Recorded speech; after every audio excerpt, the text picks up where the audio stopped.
अवरुद्धगण कैसे भगवान शंकर के संगतिया कैसे रहना, भगवान शंकर के संगतिया भूते प्रेत थे। भगवान शंकर के जो साथ वाले लोग थे, भगवान शंकर के जो भक्त थे वो भूते प्रेत थे।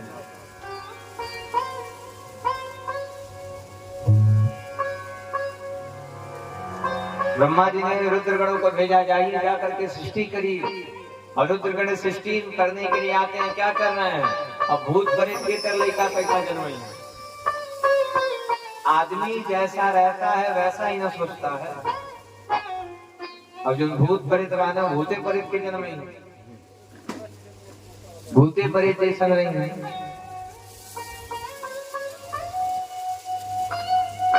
ब्रह्मा जी ने सोचा चलो चलते हैं, और चल करके देखते हैं कि पृथ्वी का विस्तार कैसे हुआ।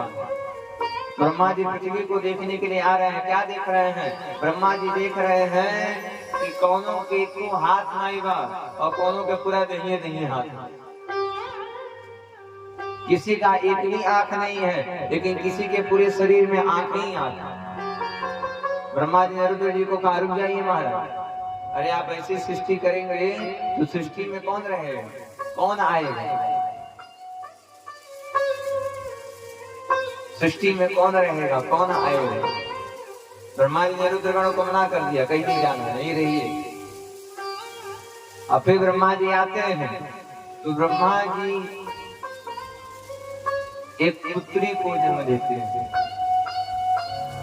ब्रह्मा जी की एक बेटी है जिनका नाम है सरस्वती।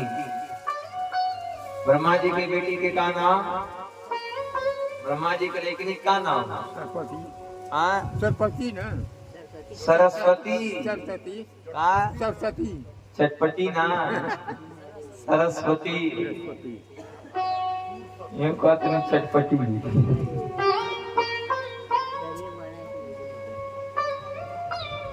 काहे बौरात रहनी यहाँ के? अच्छा आपके सुना था, घबराए मत, आपको पे गिरे वाला बात। ब्रह्मा जी की बेटी का क्या नाम था? सरस्वती। ब्रह्मा जी की बेटी वही नाम है सरस्वती। और सरस्वती माँ इतनी सुंदर है कि ब्रह्मा जी का मन हो गया कि हम अपने बेटी के साथ ब्याह करें। सरस्वती माँ इतनी सुंदर थी कि ब्रह्मा जी का मन हो गया कि हम अपने बेटी के साथ विवाह करेंगे। अब सारे ऋषि आ गए, सारे देवता आ गए, अरे ब्रह्मा जी अगर आप ही ब्रह्मा होकर के ऐसा काम करेंगे तो पृथ्वी के लोग क्या करेंगे? भाई घर के अगर बढ़न सदस्य ही गलत काम करता तो कल के सही काम करी है। अगर आप गार्जियन होके गलत काम करेंगे तो आपके बच्चे भी गलत काम करेंगे। और अगर आप बड़े होकर के सही काम करेंगे तो आपके घर के बच्चे वाले भी सही काम करेंगे। तो घर के बड़े, अगर घर के बढ़न लड़का, घर के बढ़न आदमी शुद्ध रही तो पूरा परिवार सही। और जहाँ घर के बढ़ाने खराब हो गए पूरा घर के आदमी खराब होकर शुरू हुई। भाई आपका बेटा जिस तरह देखेगा उसी तरीके से काम करेगा। हाँ ऐसे एक जगह हम लोग थे, जा रहे थे, वहां को सेठ जी, और सेठ जी लड़का के लेके, और सेठ जी लड़का से कहते हैं वो बाबा के प्रणाम को, कहता हम नहीं। सेठ जी कहे तो बाबा प्रणाम कर, कह रहे हम नहीं करेंगे। अल्लाह का मार रहे, हमने कहा रुक जाइए, काहे मार रहे हैं?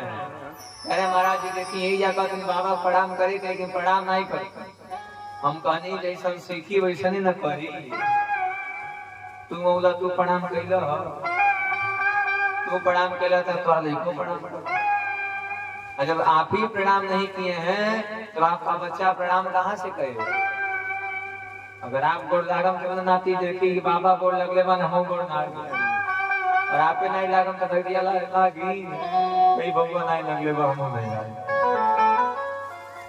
तो अगर घर के आदमी बढ़ान आदमी सही रहे तो घर एकदम आराम से आगे निकलेगा। और अगर घर के बढ़ान के अगर खराब निकल जाए तो फिर घर सही होने वाला नहीं।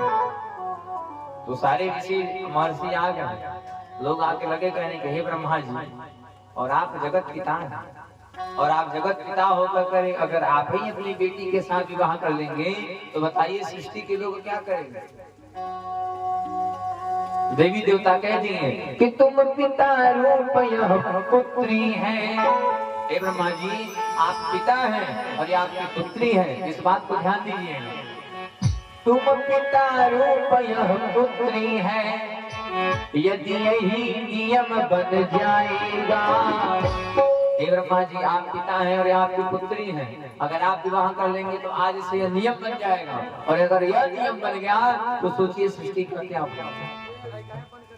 तुम पिता रूप यह पुत्री है, यदि यही नियम बन जाएगा तो आगे बाप बेटियों में कुछ और ही राज दिखाएगा।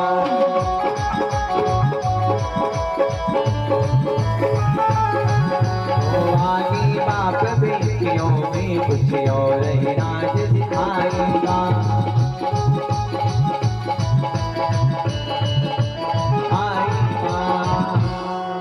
कह दिया क्या, हे ब्रह्मा जी, तुम पिता रूप यह पुत्री है।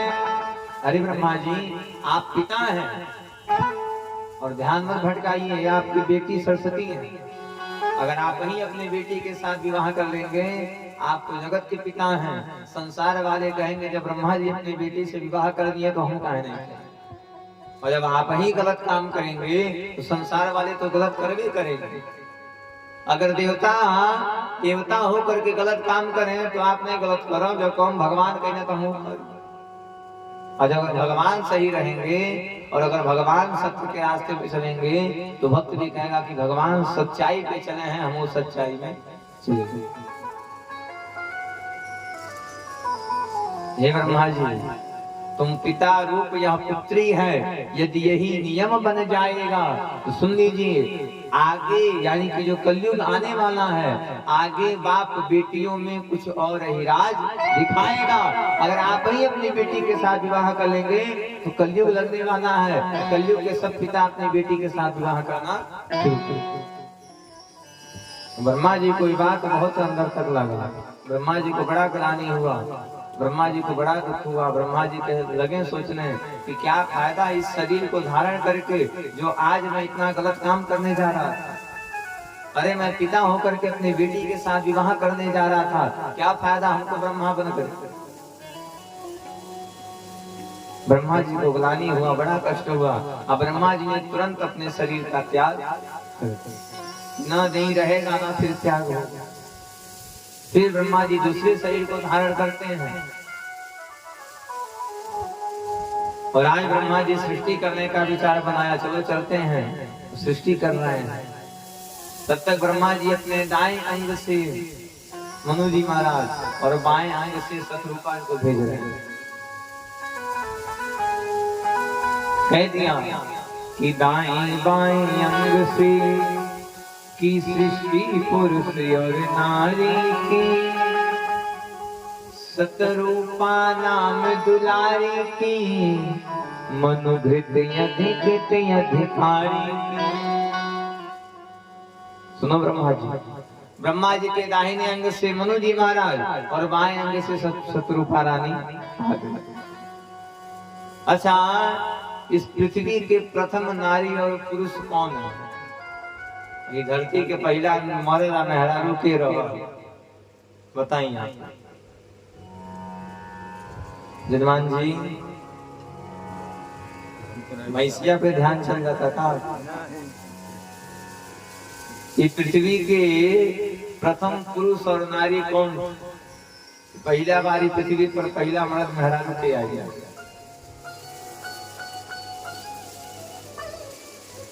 बात जान जाइए, पृथ्वी पर सर्वप्रथम पुरुष और नारी के रूप में मेहरारू के रूप को धारण की है शत्रुपा, और पुरुष के रूप में आए हैं मनु जी महाराज। बोलो मनु जी महाराज की।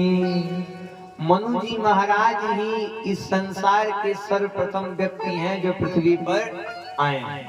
इनसे पहले पृथ्वी पर कोई नहीं था। जो धरतिया पानी या तो रहे ना कि सबसे पहले यहाँ पर मेरी माँ मनु जी महाराज ही आए हैं और इनके साथ एक स्त्री आई है जिनका नाम है शत्रुपा। ब्रह्मा जी ने भेज दिया जाइए और जा करके मैथुन क्रिया करिए और मैथुन क्रिया से आपको बालक हो और जब बालक हो जाएगा, जब बालक होगा तब जाके आप लोगों का सृष्टि शुरू होगी।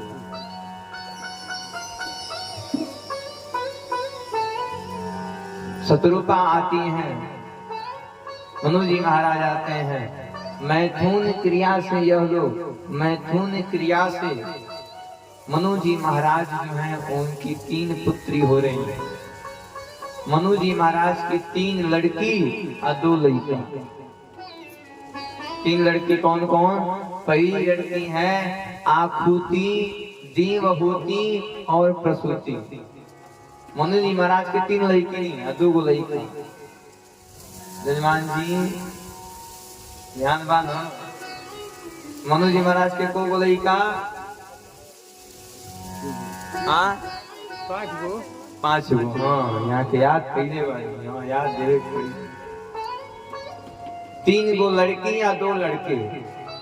मनु जी महाराज की 3 बेटियां हुई, आकृति, देवहूति और प्रसूति। और मनु जी महाराज के 2 पुत्र भी हैं, प्रियव्रत और उत्तान, यानी कि 3 लड़की या 2 लड़के। सर्वं मनुष्यदेवेना संसनासिता। लड़कियां धीरे धीरे बड़ी हो रही हैं और मनु जी महाराज की जो सबसे बड़ी वाली लड़की है आकृति माँ, आकृति मैया का विवाह रुचि प्रजापति के साथ मनु जी महाराज संपन्न कर। दूसरी बेटी है, नाम है देवहूति।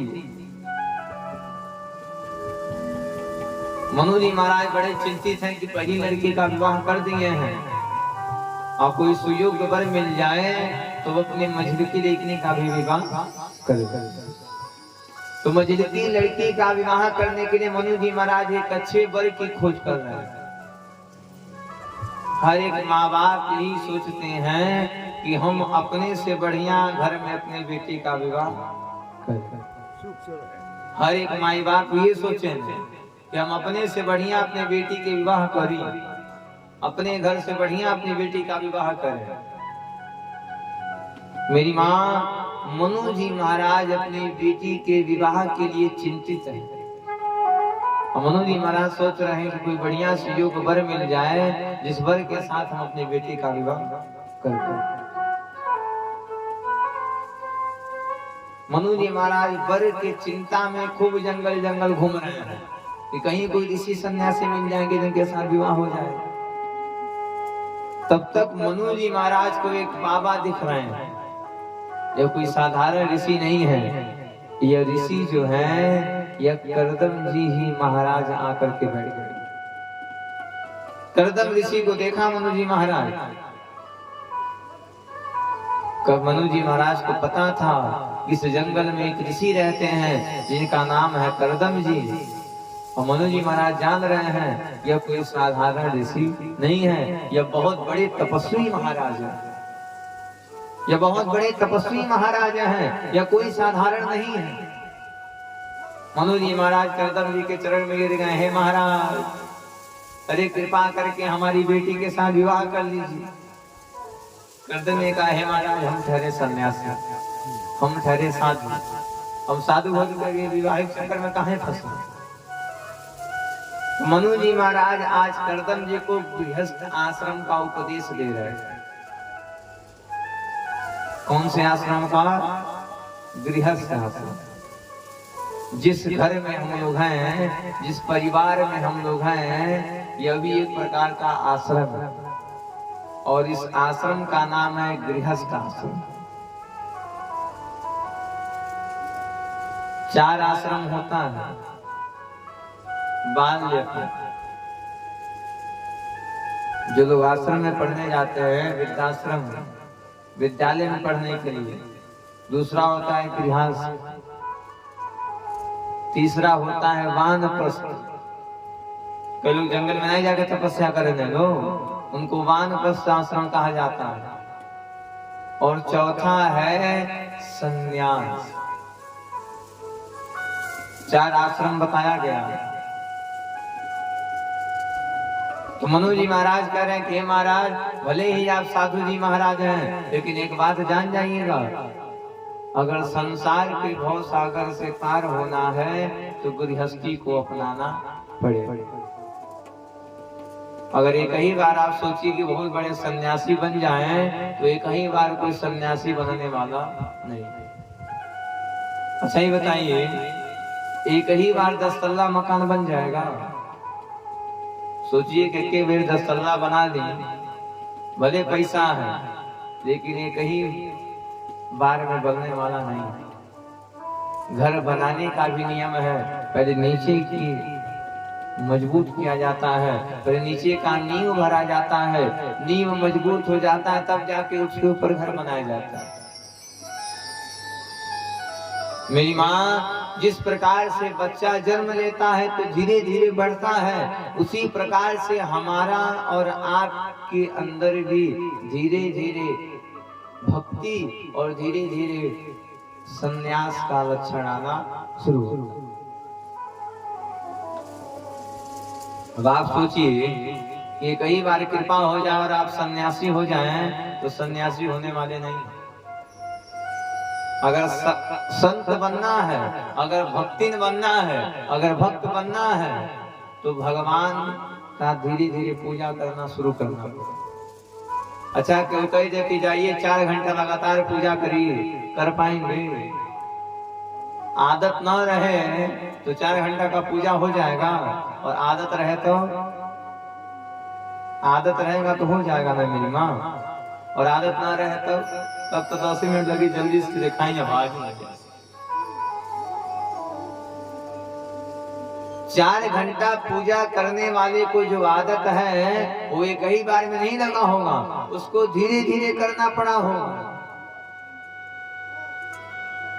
उसे धीरे धीरे करना पड़ा होगा। आज अगर आप 1 घंटा बैठेंगे तो कल 2 घंटा बैठने का प्रयास करिए, परसों 3 घंटा, नरसों 4 घंटा, और ऐसे ही करते करते आप 4-4 घंटा पूजा करना शुरू करिए। तो अपने अंदर आदत डालना चाहिए, आदत लाना चाहिए। मनु जी महाराज कह रहे हैं, सुनिए, सबसे बड़ा आश्रम है गृहस्थ, और थोड़ा गृहस्थी में प्रवेश कर जाइए, और गृहस्थी के बाद संन्यास को ग्रहण करिए। करदम जी ने कहा, महाराज जैसी आपकी आज्ञा, आप भी एक संत महात्मा लग रहे हैं, अब बताइए विवाह कहाँ करें? मनु जी ने कह दिया, हे प्रभु, हमारी एक बेटी है जिसका नाम है देवहूति, और आप कृपा करिए, और कृपा करके आप हमारी बेटी के साथ विवाह करिए। मनु जी महाराज के कहने पर करदम जी देवहूति माँ के साथ विवाह संपन्न हुआ। देवहूति माँ के साथ विवाह संपन्न हुआ, और करदम जी जैसे विवाह किए हैं, विवाह करने के तुरंत बाद जंगल में चले गए, और जंगल में जाकर के भगवान का तपस्या करना शुरू कर। देवहूति माँ ने भी सोच लिया, करदम जी की पत्नी सोच ली है कि हमारा पति जब तक भगवान की पूजा करेगा तब तक हम अपने पति की पूजा करेंगे। आजकल के मेहरारू रहती तो यहाँ पति देवता विदेश गई, तहाँ यो झोरा उठा के चलनी नहीं है। जहाँ पति देवता विदेश गए, वहां पर यो झोरा घंटी उठा के तुम उलझा के लो, हम जाते। लेकिन जो देवहूति माँ है, वो पतिव्रत धर्म को धारण की है, ये पतिव्रता नारी है, और ये सोच रही हैं कि हमारा पति अगर भगवान की तपस्या कर रहा है तो मैं अपने पति की सेवा करूंगी, अगर सेवा करती रहूंगी तो हमारे पति का पूजा भंग होने वाला नहीं। अच्छा, आप यही सोचिए, कोई पूजा पाठ कर रहे हैं, अब प्यास लग गया, अब अग्रिम के उद्योग बनाए बात उठ के जाके लेवे पड़ी ना, और जितना देर उठ के जाके लेंगे उतना समय आपका बर्बाद होगा ना। और वहीं अगर कोई सेवा करने वाला रहे और लगही लगही देता रहे तो मजे मजे, बिस्तर पे सोए रहिए और बढ़िया भोजन बन के मिल रहा है, बढ़िया एसी चला, तो आपका चाहिए। माँ ने सोच लिया कि हमारा पति भगवान का सेवा कर रहा है, भगवान का तपस्या कर रहा है, मेरा पति अगर भगवान का सेवा कर रहा है तो मैं भी अपने पति का सेवा करूं। और कर्दम ऋषि इतना तपस्या किए हैं, भगवान की इतनी सेवा किए हैं कि तपस्या करते करते कर्दम ऋषि के पूरे शरीर पे मिट्टी चढ़ गई। कई सौ साल बीत गया, कर्दम जी तपस्या से बाहर निकलते हैं। अब कर्दम जी भूल गए हैं कि हमारे बिया भइल बा कि नहीं भइल। अब कर्दम जी लगे कहने कि हे देवी आप कौन हैं और यहाँ क्या कर रही हैं। मैया चरण में गिर गई, हे प्रभु आप भूल गए, अरे आप हमारे पति और मैं आपकी पत्नी देवहूति हूँ। भगवान ने कहा आप कभी से यहाँ पर हैं, आप गई नहीं। देवहूति माँ ने कह दिया, हे प्रभु एक पत्नी का धर्म होता है कि वो अपने पति के सुख में भी साथ दे और पति के दुख में भी उसके साथ में रहे। एक पतिव्रता नारी का धर्म होता है कि पति के अच्छे में भी साथ रहे और पति के बुरे में भी पति के साथ रहे। ऐसा न